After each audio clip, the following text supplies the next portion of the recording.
Within the Beaumont Port Arthur campaign, even before the elements of the 6th PLAN Marine Brigade had begun to make landfall, powerful missile strikes were well underway as hypersonic YJ-21 anti-ship missiles with a cruising speed of Mach 6 and a terminal phase of Mach 10 slammed into all American military vessels within the Sabine Lake and Neches River areas, totally devastating them alongside of a new and very advanced weapon, which was an undersea loitering munition called the U-Sun, the first of its kind, which could target not just surface vessels, but submarines as well. As surface loitering munitions had existed for some time, the U-Sun was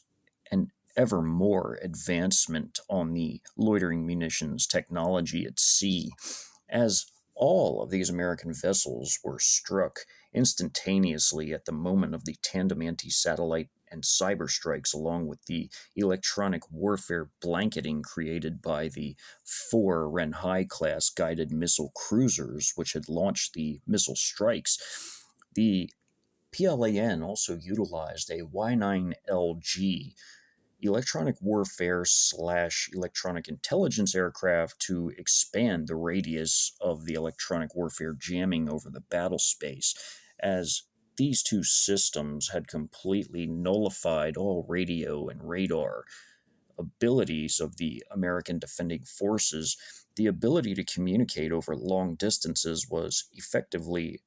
nullified and curtailed completely, as the PLAN now had total ISR dominance with their satellite, high altitude, and quadcopter assets operated all the way down at the very smallest level, at the squad level, as effectively making all units capable of conducting reconnaissance activities, although the PLAN 6th Marine Brigade had its own reconnaissance battalion which specialized in reconnaissance activities. Effectively all PLAN and PLA units and others within the coalition, such as Russian forces, had the capability of intensive reconnaissance at the lowest levels. As the Air Asslt Bttn within the 6th PLAN Marine Brigade and the Reconnaissance Battalion and Combat Engineer Battalion were the first 3 battalions to have sent elements of themselves ashore to capture key positions. The Air Asslt Bttn had effectively, after the cruise missile strikes had occurred throughout the entire area on many bridges across canals, rivers, and other waterways, left very few crossing points, of which 2 very vital crossing points had been captured by these air assault forces, as 2 air assault infantry companies and the 82mm mortar company, which was effectively their land-based fire support, were landed in the north of the city to both capture the State Highway 96 bridge crossing, as well as also to completely engage and destroy the U.S. Marine Corps elements in the area, which were well dug in and well spread out, with the assistance of an enormous airstrike carried out by the Russian VVS, using 2 of their 12 available Su-34s from the allocated Su-34 squadron. The remainder of the scattered Marine forces of the 1st of the 123rd Marine Battalion's Alpha Company, which was a rifle company, and their weapons company, were hunted down savagely by PLAN Marine Air Assault forces, as the Combat Aviation Company within the Air Assault Battalion of the 6th PLAN Marine Brigade, which boasted the very capable Z-9WA attack helo gunships, along with the 82mm mortar company, and a single platoon from one of the 2 ground-based air assault infantry companies, which had been landed with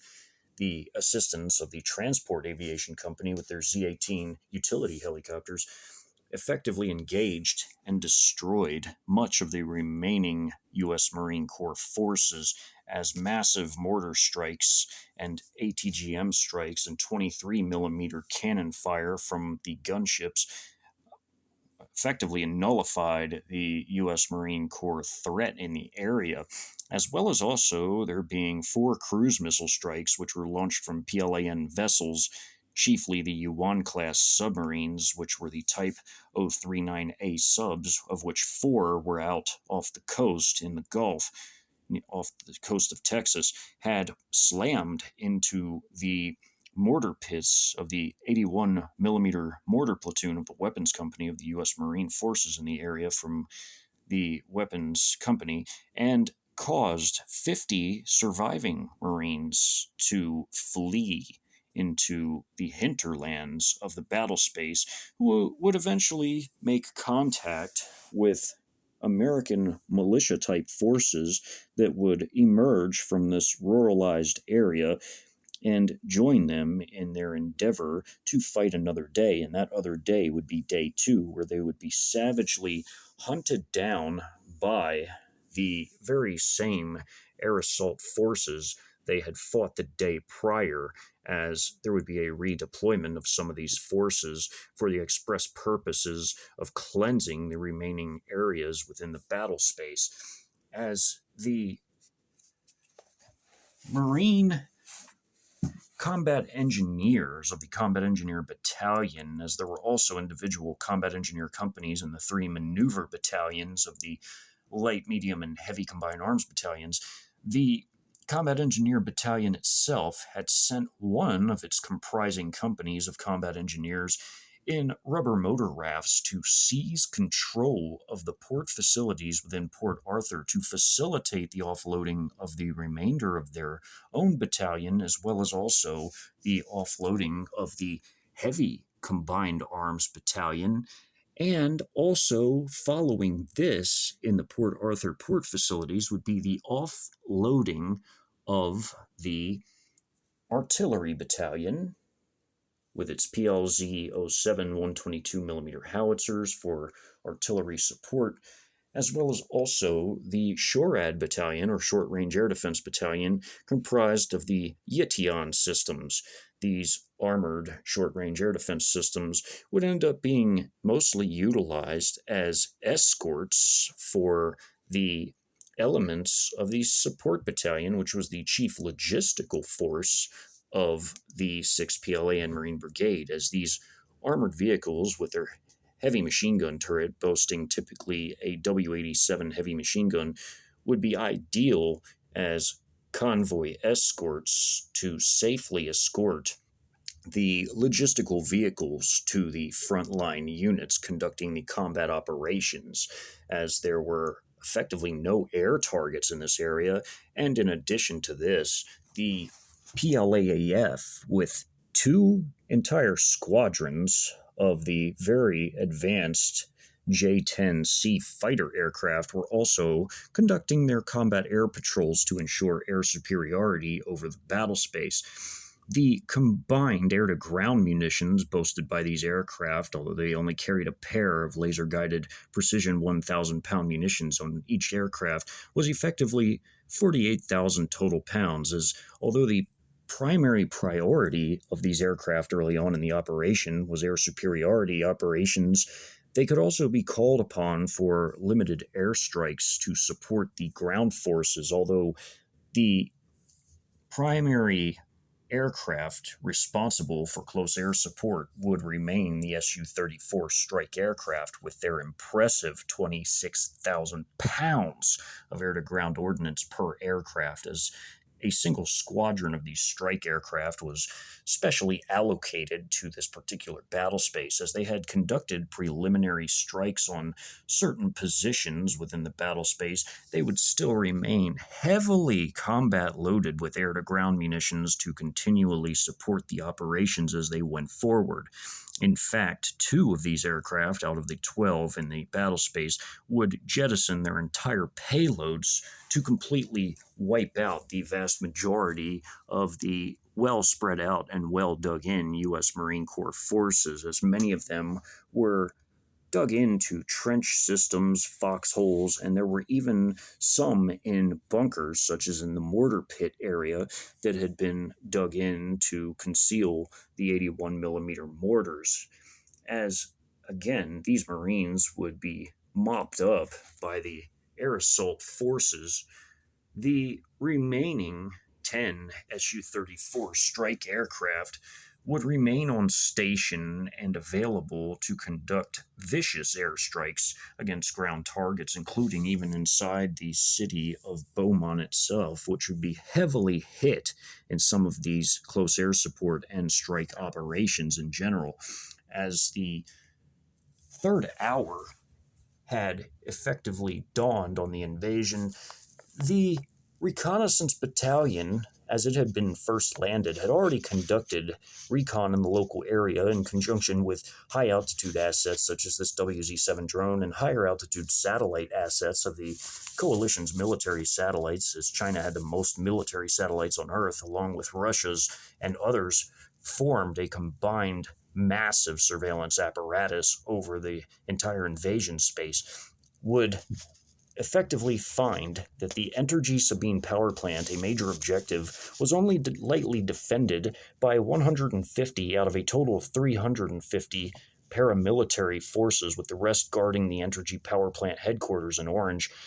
and would effectively also find outcroppings of armed reactionary civilians in the rural hinterlands to the southwest and south of the city of Orange, as one grouping would be surrounded, engaged, and destroyed within an hour's time by the Light Combined Arms Bttn before it was to race on to its objectives in Orange, which were the vital segment of I-10, which was the crossing into the American southeast, which was its own invasion sector,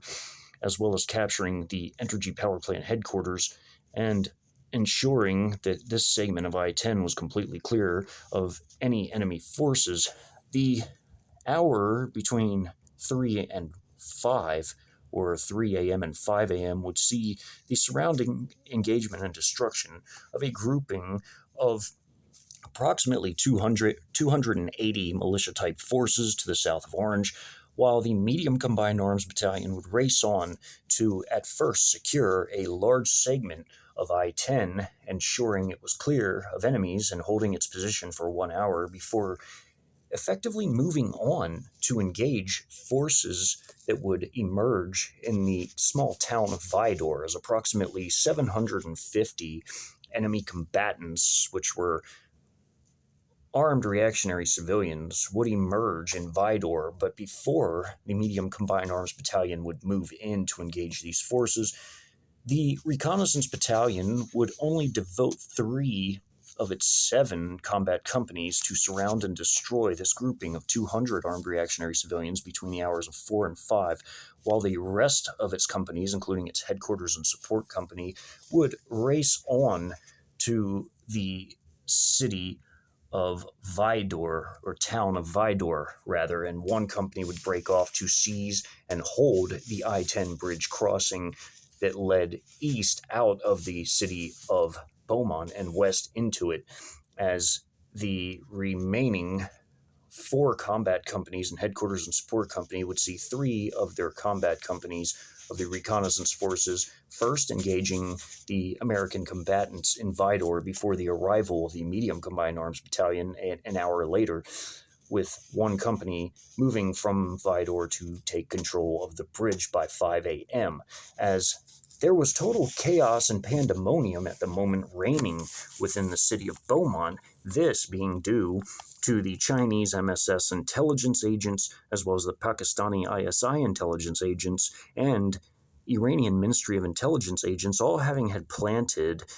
their demolition charges in motor pools and on certain buildings to cause the maximum effect of chaos, along with the tandem anti-sat cyber strikes and electronic warfare blanketing. This effectively threw the American logistical forces effectively the U.S. Army forces predominantly, as well as also a small contingent of naval and other service members in the city, into complete and total panic and pandemonium, as they had no ability to communicate with the outside world apart from sending runners, and no ISR capabilities apart from scouts that could be sent out to obtain information on any enemy actions or movements, as well as also the possibility of getting information from traveling ordinary civilians that were on the roads at this time, as many that had been fleeing from the city of Port Arthur to the north across the last remaining intact bridges that were not destroyed by cruise missile strikes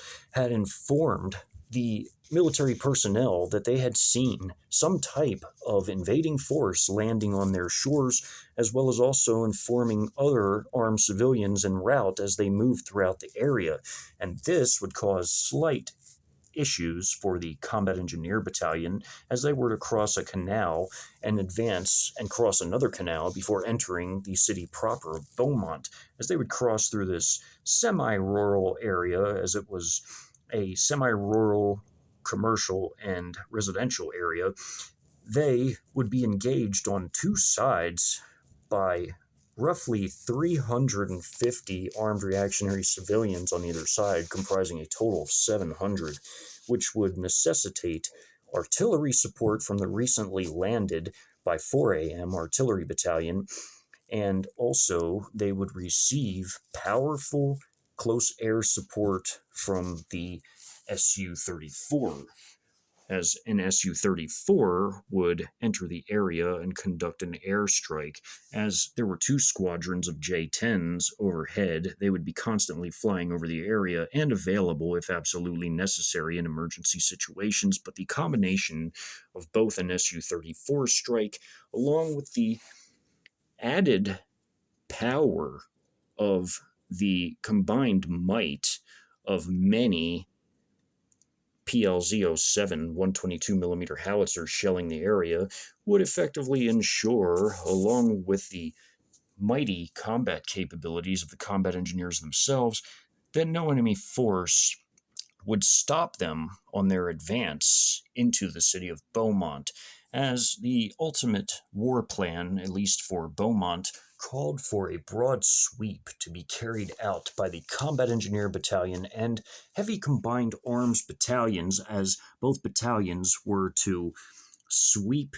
in a general northern direction and into the city of Beaumont itself to engage and destroy all of the American logistical forces, to be able to capture their logistical installations intact, at least as far as the rail and port facilities were concerned, as well as also the fuel facilities, which had not been targeted, but the buildings of these facilities had been targeted, including by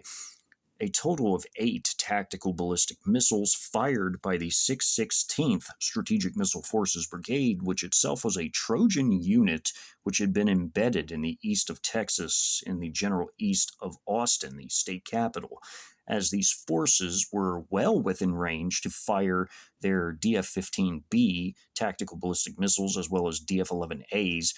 at these facilities, which had leveled many of these buildings, turning them into fighting positions for the remaining surviving defending forces. As these were logistical forces and non-combat forces, they would still attempt to put up the best defense possible, as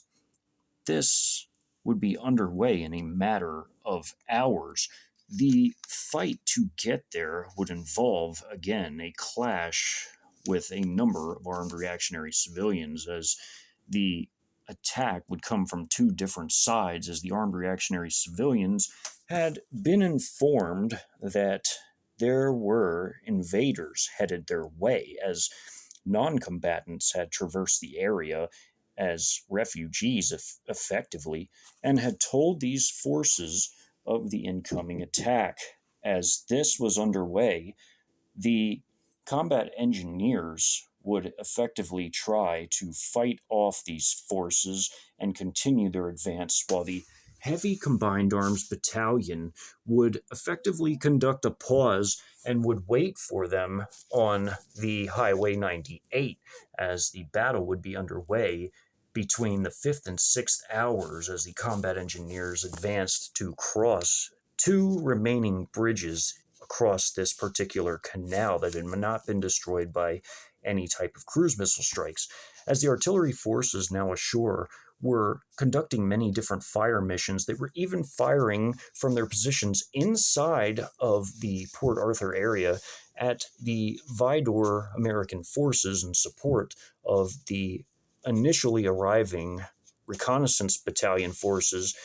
that were to be followed up by the Medium Combined Arms Bttn forces who would effectively assist in finishing off that pocket of resistance, while also additional strikes were already being carried out against some of the American forces in the port of Port Arthur that were in one of their logistical installations. As they would change positions after the combat engineers had mopped up the resistance along the canal, they would then be able to fire further into the battle space, not just to hit military targets, but also to hit emerging armed reactionary civilian threats, both inside and outside of the city, even offering potent support to the two Air Assault infantry battalions holding the bridge on the I-10 crossing into the city of Beaumont in the southwest. As we go to the map of the battle erupting at 5 a.m. between the Combat Engineer Battalion and the Armed Reactionary Civilians, in this particular area, again, a semi-rural commercial / residential area, this was an area of scattered woodlands as well as different shops. This was a gas station. This was a small shopping center. These were seafood restaurants and also fishing stores and other types of similar infrastructure in the area, this being a country home with a barn and also, again, more shops in the area and typical stores you would find in the area, as well as also a trailer park that was also in this area. There was one main bridge and an alternate bridge that had been left intact for the crossing, and as this map opens up at 5 a.m., J-10 fighters are effectively buzzing the area, conducting their air superiority operations as the Su-34 aircraft that would be called in for close air support had not yet arrived on scene. The initial opening of the battle would see heavy fighting along the canal itself, as well as also flank protection operations carried out by elements of a platoon of one combat engineer company that had effectively been deployed to guard the flanks of the advance across the bridge. As they were laying down enormous fire across the canal, they would even end up sinking a small fishing boat that had several armed combatants in it, as there was a squad laying in the prone position like so that were firing at these armed combatants both in their boat and across the canal. The heavy firepower offered by the IFV version of the ZBDO-5s was more than enough to deal with this threat, although there were dismounted troops aiding in the combat who were firing weapons such as their Type 69 rocket-propelled grenades, their QBJ-201 light machine guns, as well as also their standard rifles and also 35mm grenades, as some of the riflemen had those tubes beneath their rifles and were able to fire across the canal as they were within range to fire at the opposing forces. Also being utilized were the battalion's robotic forces, as they had both combat robots armed with 12.7mm heavy machine guns, as well as also FPV drone operators, and a small number of single-tube versions of the CH-901A loitering munitions, these being equipped with fragmentation warheads. As the fighting was well underway and the artillery was able to offer powerful support in this operation, the combat was excessively heavy as small arms fire was traded back and forth across the canal between the personnel that were dismounted out of their vehicles, and also the vehicles exchanging their heavier fire. Even one of the GSL 130 armored engineering vehicles firing a rocket-guided line-clearing charge across the canal at enemy personnel, and one of their technicals completely destroying them, as there were no mine threats across this battle space, as intelligence had determined that the American military forces in the area lacked any type of mine capabilities. They could use these rocket-guided line-clearing charges relatively liberally, as this engineering vehicle was capable of plowing enemy defenses or obstacles, as well as also destroying them with rocket-guided line-clearing charges. These were ideal armored engineering vehicles for the PLAN Marine forces, as this battle became ever more heated. The armed reactionary civilian elements would begin to move into the area in force, both on foot coming out of wooded areas, as well as by technicals coming out of neighboring areas, as these armed civilians had emerged from many different corners of the local area within this 1.5 mile by 1 mile battle space, 1.5 mile east-west by 1 mile north-south. The armed reactionary civilians would converge on this river or on this canal crossing area that was being utilized by the entirety of the PLAN 6th Marine Brigade's Combat Engineer Battalion, as they had a total of 7 combat engineer companies and 1 headquarters and support company, which were their command and logistical elements. The 6 combat engineer companies, apart from the 7th, which was now guarding positions along these 2 bridge crossings, as this was the alternate crossing point, and thus they spread out in such a way as to guard both crossings. The headquarters platoon, which was the command and logistical elements of the company that was guarding the flanks, had taken positions in the area and had moved their MRAPs in somewhat of a star formation to protect the weaker vehicles, such as the command vehicle, the armored ambulance, and the logistical trucks, fuel truck, and the armored recovery vehicle. Command elements had taken to the roof of this shop to both utilize their binoculars to observe personally the fighting going on by the canal, but also their combat data links to command their company in this operation as a whole, while the headquarters and support company of the entire battalion, which was the command and logistical elements of the whole battalion, were within the column, which were the second to last company in this massive column of vehicles within this procession of vehicles or convoy that was crossing the canal. As they would pause, as they would get across, this would occur after much of the fighting along the canal itself had ceased. At the opening of the map, artillery strikes are already occurring and destroying armed reactionary civilian personnel, including inside of this building, which had been hit by multiple 122mm shells, as the fire missions were passed down to the FDC forces as they were already pre-prepared by the real-time AI battlefield data processing system, which put together all of the strike packages, not just for the artillery forces, but effectively for the air power as well, including the strike aircraft, even the fighter aircraft if need be, if they were called to conduct strikes, as well as also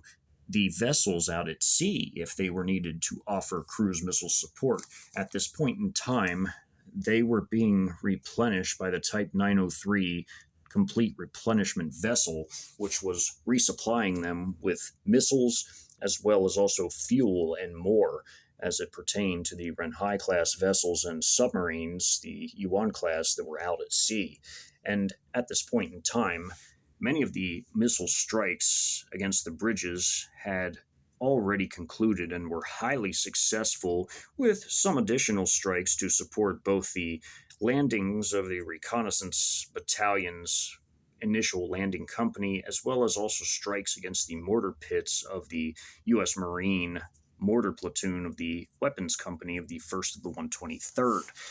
As now, the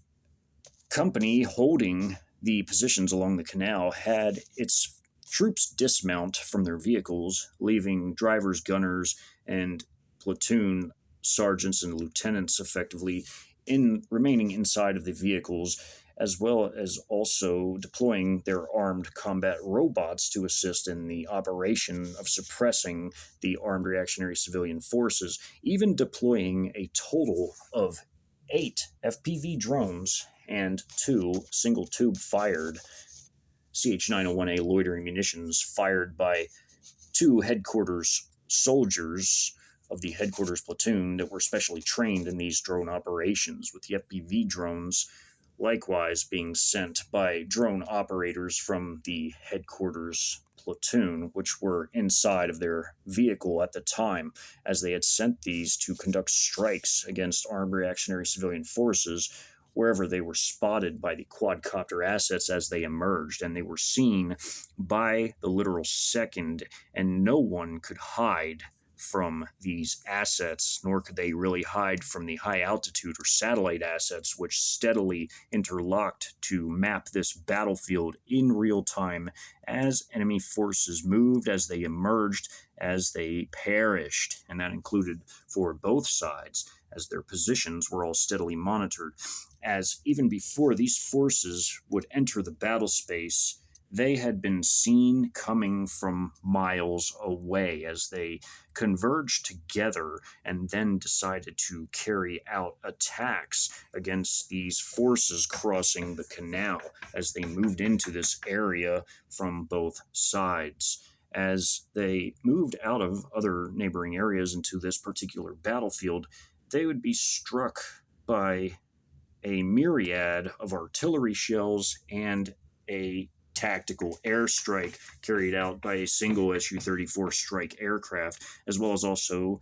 the FPV drones and loitering munition strikes, in addition to the heavy fire being laid down by the combat engineers. As this platoon, again, was guarding the flanks with one armed combat robot and 2 squads, which were now bounding and covering tactically with one another to get into position, as again, the recon assets had seen these foot-based personnel and these 2 technicals coming from a long distance away out of this area. These forces had moved into position to prepare for their arrival, and as these forces got on scene, they exchanged heavy fire with one another, which would result in a few wounded PLA troops, but as they were in tactical formations such as a wedge and also in a line formation effectively in this area, a bit curved, they had laid down heavy fire in 2 directions, as this wedge could fire in multiple directions. It could fire straight, could fire this way, or could fire this way, or could fire 2 ways at the same time. They fired at these technicals that were moving into the area with rocket-propelled grenade fire, as well as small arms fire, and they fired at these forces as well with rocket-propelled grenades with anti-personnel ammunition, and also heavy small arms fire with the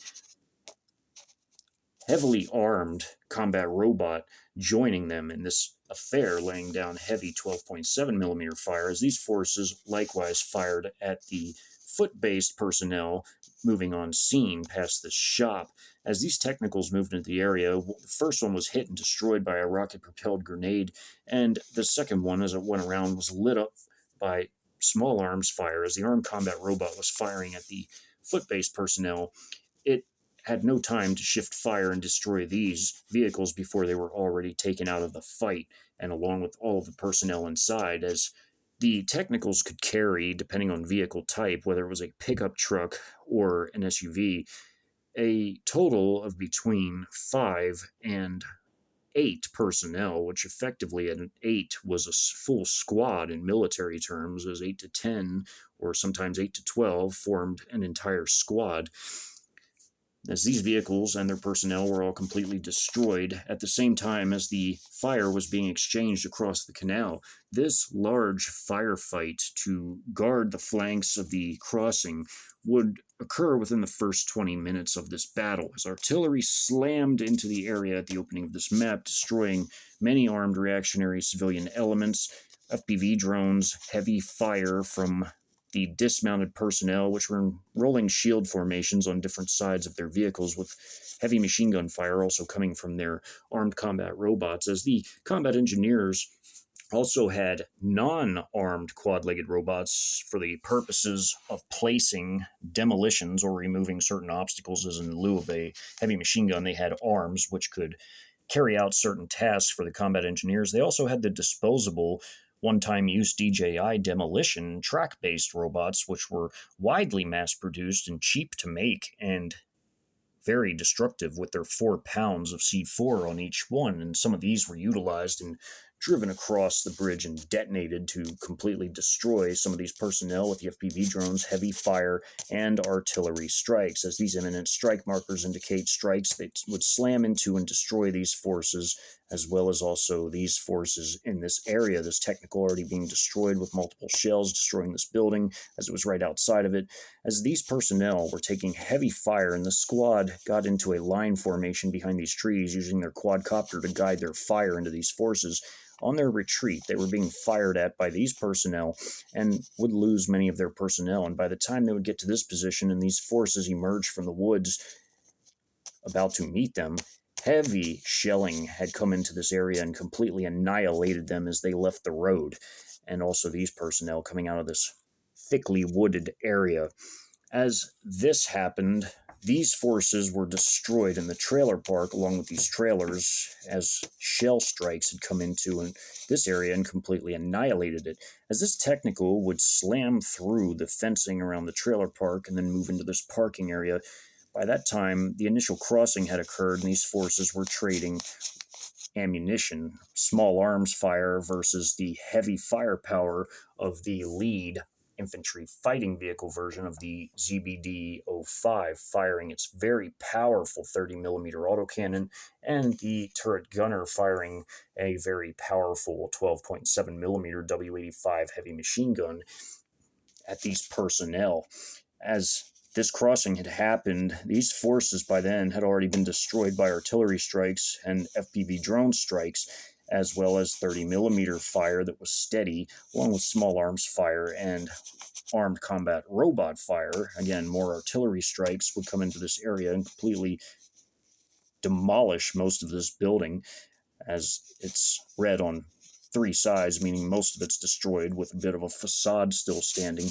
As all these forces were destroyed in this area, they had already been cut down in their fishing boat. These were non-combatant vessels that were transiting the canal, and although they were not deliberately targeted, they would take heavy crossfire, as this vessel here is heavily peppered by small arms ammunition from the troops firing from across the canal, as scenes reminiscent of this scene here, this particular scene, were common at this point in time, as the combat engineers again operated the infantry fighting vehicle versions of the ZBD-05s along with their armored engineering vehicle, the GSL-130s, as their heavy combat robots, FPV drone operators, and even their CH-901A loitering munition operators inflicted a heavy toll on the personnel immediately across the canal. It enabled the steady advance from across the canal by most of the battalion, which eventually would be followed up by this company falling in behind the companies of the battalion moving across the bridge. Were now moving at a slow but steady pace after having had paused after their initial crossing and destroying these forces. Now they were moving slow and steady up this road. As this vehicle had come into the area, it was also destroyed, as these vehicles had staggered weapons as they crossed and could fire on either side of their convoy. As the 6 combat engineer companies and their headquarters and support company were now crossing in strength,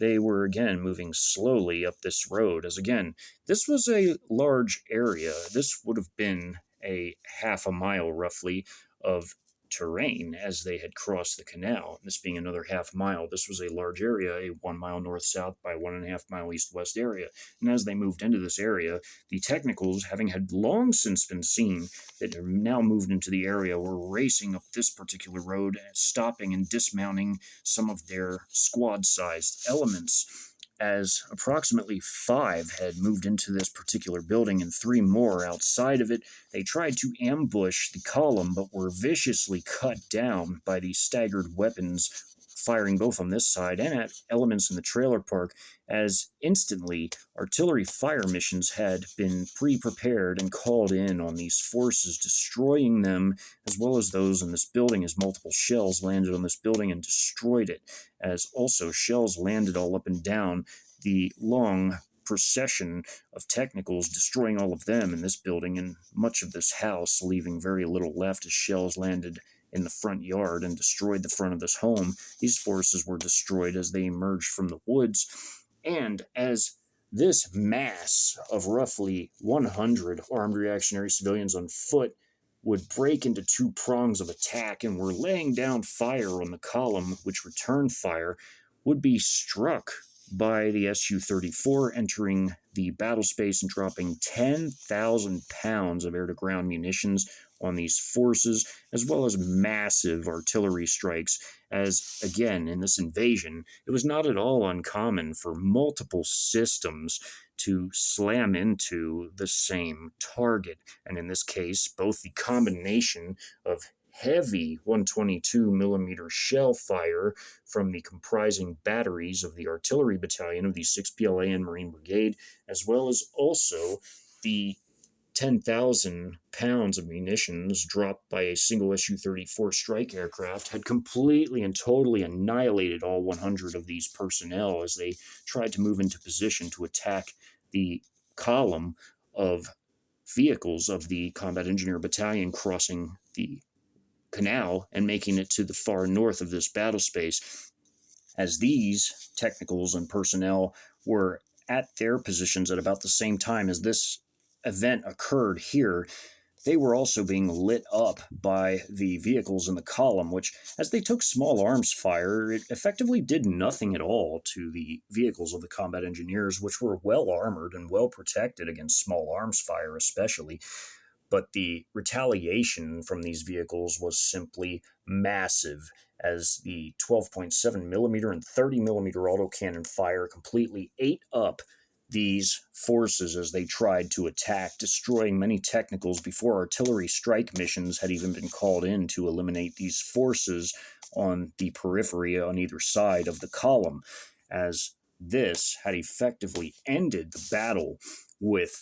hundreds of armed reactionary civilians laying in multiple pieces, and others that had not been completely blown apart laying in agony, bleeding out, or suffering, as it would be far too late for the PLAN combat medics to save many of them. The vast majority of the attacking total of approximately 700 armed reactionary civilians would lay completely broken and shattered on this battlefield, as they were completely and totally annihilated by the combined power of the ground forces of the Combat Engineer Battalion, together with the artillery power of the Artillery Battalion of the 6th PLAN Marine Brigade, as well as also the might of the air power of a single Su-34 strike, which caused immense destruction on this particular battlefield, as this event would, in effect, lead to the Combat Engineer Battalion continuing its advance to the north and into Beaumont. The fighting would continue, as by hour 6, this battle would be completely and totally completed, as the forces of the Heavy Combined Arms Bttn, together with the forces of the Combat Engineer Battalion, would conduct a steady advance into the city of Beaumont, engaging and destroying both armed reactionary civilian forces as well as also military forces within the city center itself, as fighting in the city would go on for some time between the PLAN Marines and armed reactionary civilians, especially, as the military forces would be the top priority to engage and destroy first. The might of the Heavy Combined Arms Bttn, together with the Combat Engineer Battalion, would ultimately win the day, as they would have enormous artillery support by the combined 56 total howitzers of the artillery battalion, combined with massive airstrikes from the Russian VVS, and even some coming from their own PLAAF aircraft of the PLAAF to support the PLAN forces. The fighting in Beaumont in the entire battlespace would ultimately end up being a 2-day affair, but the fighting in the city would mostly wrap up by the end of the first day, as residual hit-and-run attacks would eventually become an occurrence throughout the first day, with most of the American armed combatants being mopped up, at least within this vital objective by then. But at the current time, between the 5th and 6th hours, the advance resumed into the city of Beaumont, as by hour 7, massive attacks would occur against the military forces in the city, which were now completely and totally cut off by the combined might of elements of the reconnaissance battalion together with the elements of the Air Asslt Bttn, as these forces had completely and totally cut off all entry and exit into and out of the city of Beaumont, while it was the mission of the Heavy Combined Arms Bttn and Combat Engineers to clear the city, capture the port facilities and rail infrastructure intact, as it was to ultimately be used by the occupation forces after the invasion had concluded with a victory. And then they would begin their brutal occupation, which, after the victory, would resemble a new type of conflict similar to what occurred in the Vietnam War, although this would be a much, much larger new war in terms of scale, as a war of occupation and colonization on one side, on the side of the coalition forces that would remain to assist the Chinese in their colonization efforts, and a war of attempted liberation on the part of the American partisan forces that would eventually emerge and grow as the military defeat of the United States loomed on the immediate horizon, as this invasion would ultimately end in a total military defeat of the United States within a matter of only 4 days, as its armed forces and also, by extension, its paramilitary forces, which were its alphabet forces, would be completely and totally crushed and eradicated, along with the swathes of armed reactionary civilians that had no effective leadership, no logistical capabilities, as they could not sustain long-term operations, as they had not planned for such an event, as well as also no official command and control, as an extension of lacking any centralized leadership, and no effective weaponry with which to engage armored phalanxes of vehicles and heavily armored and equipped assault troops of the coalition, as the coalition forces dominated on the battlefield. The fighting in the rest of the battlefield in the Beaumont Port Arthur battlespace would include the operations against armed reactionary civilians in Vidor by the 6th hour, the capture of the Entergy Sabine power plant by the 6th hour, as the combat engineer company within the Light Combined Arms Bttn would be sent to take and occupy the power plant, and they would effectively crush the small grouping of paramilitary forces that were tasked with defending this power plant, while the rest of the battalion, of the Light Combined Arms Bttn, would race into the city of Orange to capture and control the Entergy power plant headquarters, as well as also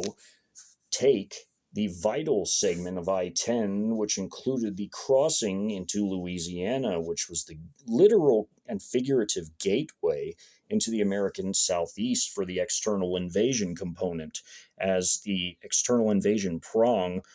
of Group Armies 15 through 20, minus Group Army 15 being shed off to replace the 83rd PLA Group Army in the occupation of Houston after the Houston battle, would continue moving on through the Beaumont Port Arthur battle space, as they would be taking I-10 into Beaumont, which by then would be fully secured by the Combat Engineer and Heavy Combined Arms Battalions, before crossing out of Beaumont and continuing on I-10 into Orange and crossing into Louisiana. And the Light Combined Arms Bttn had the task of both taking the power plant, the Entergy power plant headquarters, and the I-10 segment through Orange that connected Orange to Louisiana. And this was a vital segment of I-10 in this battle space, as the rest of I-10 was effectively clear of all enemy forces as discovered by the Medium Combined Arms Bttn upon moving first to I-10 and spreading out, before then continuing on to Vidor, as they had discovered no enemy personnel in the area, as the emerging threats had all moved into Orange, along with other threats that emerged inside of Orange, which would be left to deal with by the Light Combined Arms Bttn, as the Medium Combined Arms Bttn would be called in as reinforcements to aid and support the reconnaissance battalion elements that were currently in battle against the armed reactionary civilians that were within the city, or town rather, of Vidor.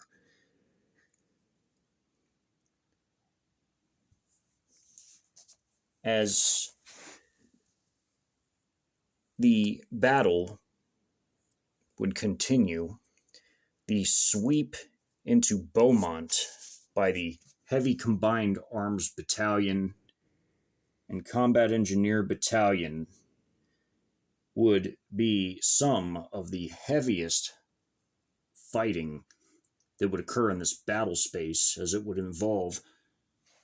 somewhat prolonged urban combat, as armed reactionary civilians again would continue to emerge and even try to carry out hit and run attacks within the city itself. The rest of the battle space, as Beaumont would be completely pacified by the end of day one, would be cleared by the air assault forces being brought in by their transport aviation company and dropped off to carry out search and destroy operations against the remaining American forces, as they would be backed up to the hilt by their combat aviation company in this endeavor, as again, all that would effectively remain by the second day would be small clusters of armed reactionary civilians in the hinterlands of the Beaumont Port Arthur battle space, along with small numbers of military personnel, numbering a grand total of 50, that would be fighting alongside of them, at least in the northwest of the battle space, as they had fled their original bivouac location upon being heavily assaulted by a massive tactical airstrike by two Su-34s, and the mop-up operation carried out by the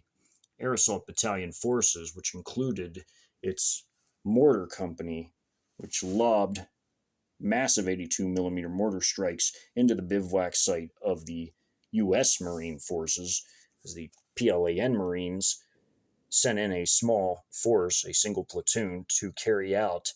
a very aggressive recon and force operation to conduct a mop-up and BDA of the battle space after the massive airstrikes and gunship and mortar strikes had wrapped up against these forces. Even the 4 cruise missile strikes carried out by the Yuan-class subs against the mortar pits in conjunction with the Su-34 strikes.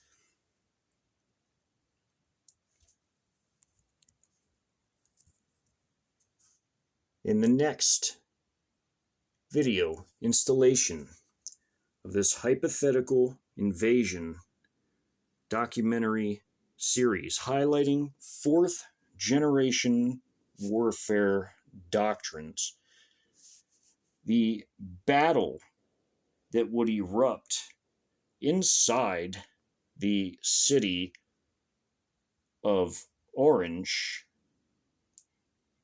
between the Light Combined Arms Bttn, as well as also the capture